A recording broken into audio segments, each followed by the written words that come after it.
2020-2022 వరకు చాలా మంది సినీ సెలబ్రేషన్ కోల్పోతుంది ఇండస్ట్రీ. బుల్లితెర, వెండితెర అనే సంబంధం లేకుండా అనేక మంది మరణవార్త వినవలసి వస్తుంది. కొందరు హత్యలు చేయబడితే మరికొందరు ఆత్మహత్య చేసుకుంటున్నారు, మరికొందరు రోడ్డు ప్రమాదాలకు గురవుతున్నారు.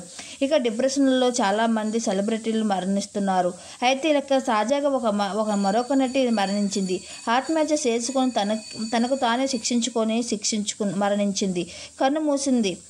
నటి రేష్మ అనే ఒడిశా అభిమానులకి ఎంతో సుపరిచితమైన నటి.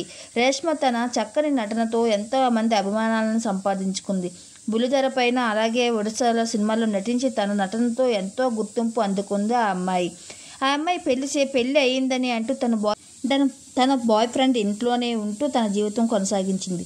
అయితే ప్రస్తుతం తన చావుకి తన బాయ్ ఫ్రెండే కారణమంటూ ఒక లేఖ రాసింది. తన మరణ వార్త విన్న అభిమానులు ఎంతో ఆందోళన చెందుతున్నారు. రష్మికి సంతాపం తెలియజేస్తూ తన ఫోటోను సోషల్ మీడియా వేదిక ద్వారా షేర్ చేసుకుంటూ వస్తున్నారు.